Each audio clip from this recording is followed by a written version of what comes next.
America destroyed Iraq, right?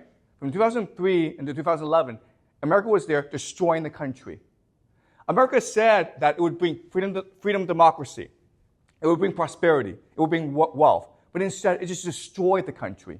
American soldiers were running into houses every night, pointing guns at children, destroying homes, and arresting men for no reason, okay? Iranians saw all this on TV.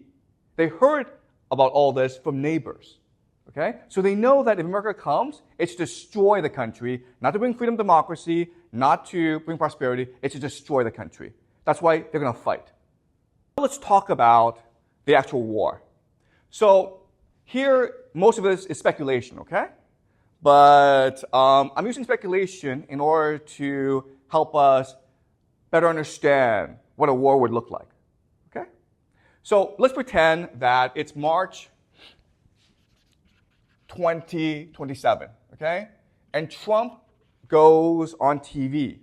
He announces Operation Iranian Freedom, a full-scale U.S. invasion of Iran, along with Israel, Saudi Arabia as its main partners, but the United Kingdom, UK will be involved, Australia will be involved, UAE will be involved, Poland will be involved.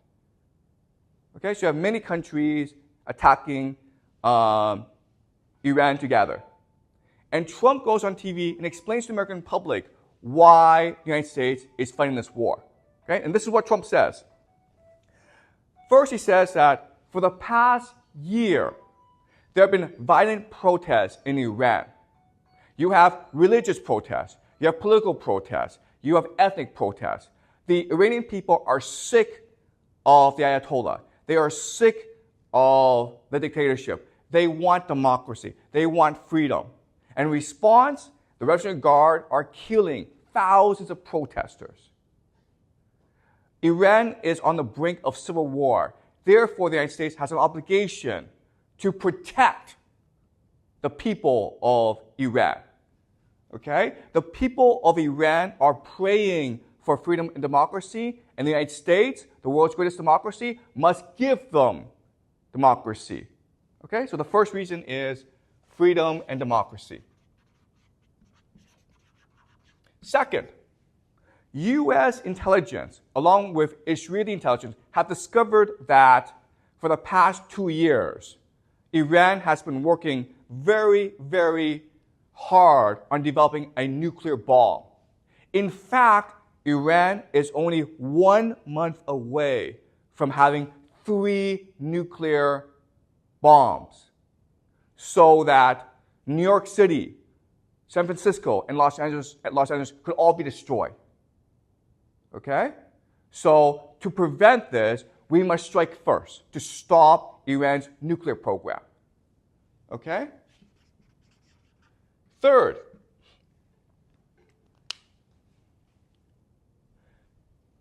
Iranian proxies, the Houthis, Hezbollah, many groups, have been disrupting shipping in the Middle East, in both the Red Sea and the Strait of Hormuz. 40% of the world's oil passes through that region, mainly to East Asia, China, Japan, South Korea. Our global prosperity is at stake. We must go to war to protect these shipping lanes and ensure that the oil goes to China, Japan, and South Korea so that they can continue their economic prosperity. So the United States, as the world hegemon, has a responsibility to protect global prosperity. Okay? 4, Iran has been launching attacks against our allies, Saudi Arabia and Israel. Hezbollah has been violently attacking Israel, killing dozens of Israelis, innocent Israelis. The Houthis have been attacking Saudi Arabia oil fields, damaging the economy. We have an obligation to protect our allies, our friends in the Middle East, okay? And the last reason is We know for a fact that the Iranian Revolutionary Guard Corps is a sponsor of terrorism. Last week, in a mall, there were gunmen who went and killed 107 people. Our intelligence says that it was most definitely an Iranian operation. Okay? So for these 5 reasons, we have decided to invade Iran. But don't worry, this invasion will be successful because we have a lot of allies. The UK, Israel, Saudi Arabia, all friends, will be part of this operation. Our special forces are already in the country looking for their air bases and their missiles. We can knock them out at the beginning of the war. Also, we have been in contact with Iranian opposition groups. They want to overthrow the regime. And when we help them, they will install democracy in the country. Our American military is the greatest in the world. In 1991, our military defeated Saddam Hussein in 100 hours. In 2003, our military defeated Saddam Hussein in less than 3 weeks. To prove that we are the greatest in the world, we will defeat Iran in only 2 weeks. So do not worry. We will be strong in protecting democracy, freedom, and global prosperity. Okay? So that's what Donald Trump will say to the people of the United States. Okay? And of course, you're going to have large-scale protests throughout the country opposing this war. But most people in the country will support this war. Okay? All right. So after this speech, the operation is launched. And on TV, we'll watch this on TV and the internet together, on YouTube together, okay? And we'll be so impressed by the power of the US military. This is Iran. This is the Strait of Hormuz. Saudi Arabia. Israel is here. Red Sea is here. Iraq is here. Okay? So, in the Strait of Hormuz comes the USS Gerald R. Ford. It is a $13 billion super carrier. Okay? This thing is designed to destroy countries. It is now prowling the Strait of Hormuz to ensure that shipping is safe. America establishes air supremacy very quickly, okay? Meaning that it has complete control over the skies. Nothing can move in the skies without America detection, okay? And then a massive invasion force is sent to Iran in the south. 100,000 US troops land. Maybe 200,000 Saudi Arabia troops land, okay? Maybe you have 200,000 to 500,000 troops in Iran. And they are about to strike Tehran in the north, okay? So in the south, the United States and its allies have established a foothold. They have a huge presence in the country, and they're about to attack Tehran, okay? All right. Do you understand what has happened? Okay. Now I want to ask you this question. At this point, I think the war has been decided. Who has won the war? America has established air supremacy. It controls the skies. U.S. Navy controls the seas. You have 100,000 U.S. troops in country ready to strike Tehran. The war has been decided. Who has won the war?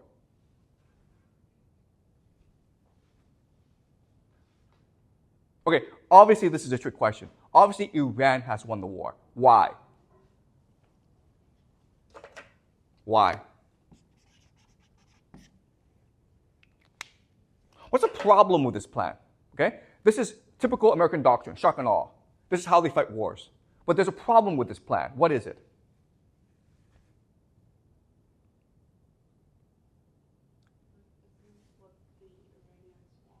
Why would the Iranians want this?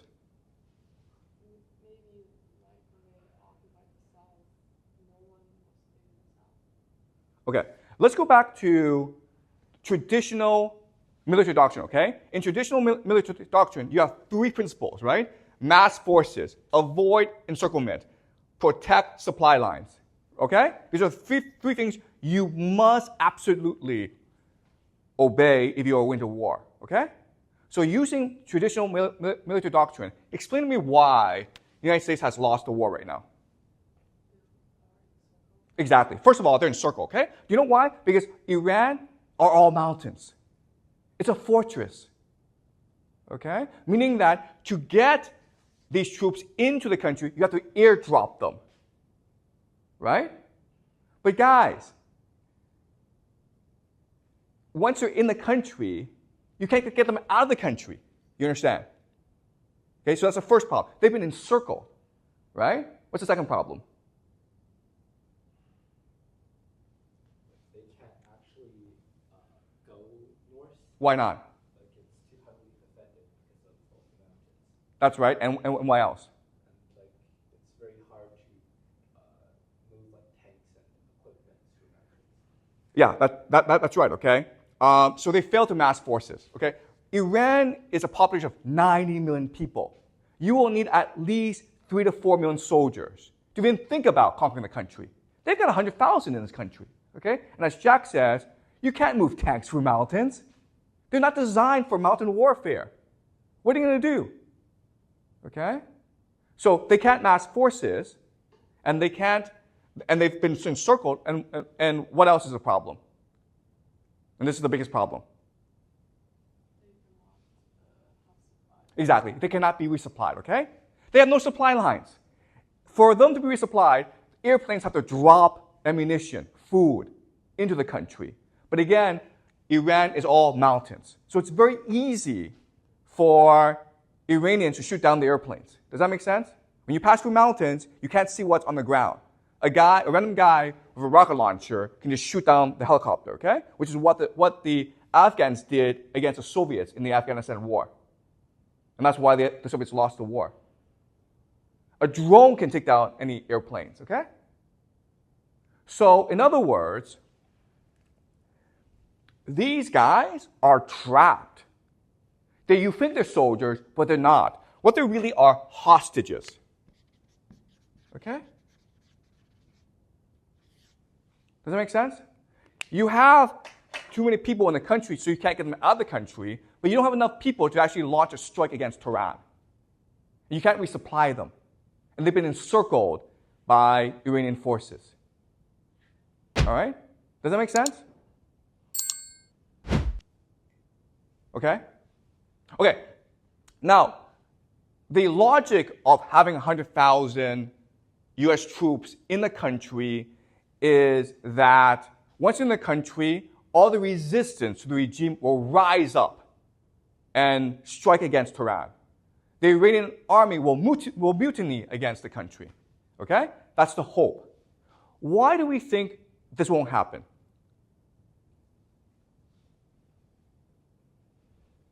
Why won't the Iranians revolt against their government? Why don't they want to revolt? That's right. Okay, so Iranians hate Americans. Okay, remember that Iranians remember the Shah. From 1953 until 1979, the Shah, the American-supported Shah, was running a brutal police state. So brutal that everyone in Iran revolted against the regime. Okay, that's number one. Why else would the Iranians not support the Americans? Why? That's the first reason. Iran has a bad history with America. Why else?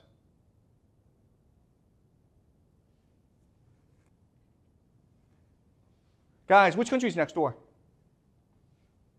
What happened in Iraq? America destroyed Iraq, right? From 2003 into 2011, America was there destroying the country. America said that it would bring freedom, democracy. It would bring prosperity. It would bring wealth. But instead, it just destroyed the country.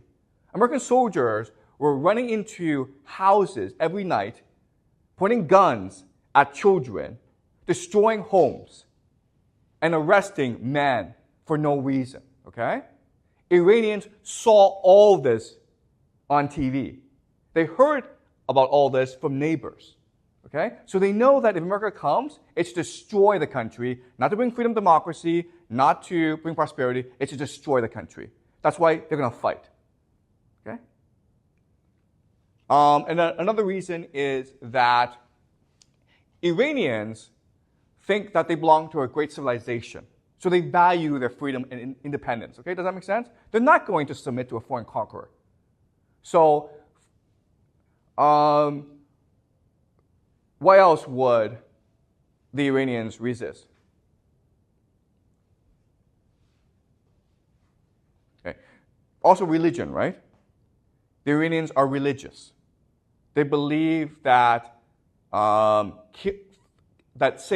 is Satan, and they have a duty, a religious obligation to fight Satan, okay? So for many reasons, there's just no way that Iranian people are going to stand with America. You might have a minority, but most are going to resist, okay? Okay, so does that make sense? Okay, any questions so far?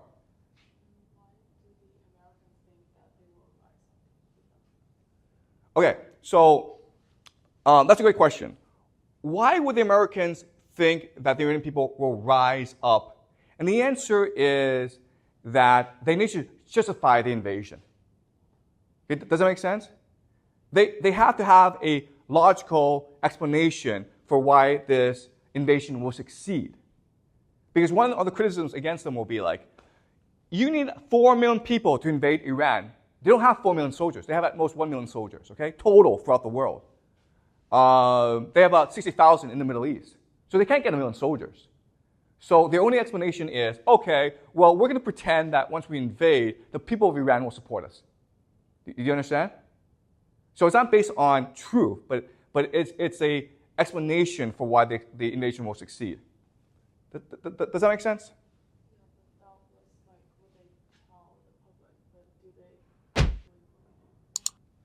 Oh, that's a great question. Okay, so that's their propaganda. But do they actually believe this? And the answer is hubris, okay? They do believe this because they have hubris. And again, it's hard because we're not in their position. But once you're in that position where you have access to nuclear weapons, when you can kill anyone in the world, when you can see everything in the world, it makes you think you're God. Okay? And we remember, like last semester, we were reading the Greeks. And the Greeks believe the worst thing is hubris. Because it makes you think you're God. But you're not God. And you're going to get into a lot of trouble if you think you're God. Okay? Does that make sense? Okay. All right. Any more questions? And why do the US think that Iran will use their nuclear bomb if they create one? Because many countries have nuclear bombs. Okay. So, Trump says that Iran is 1 month from developing a nuclear bomb, right? America has been saying this for the past 10 years, okay? You just Google this, and America's like, oh, Iran is only 1 month away from a nuclear bomb. They've been saying this for the past 10 years.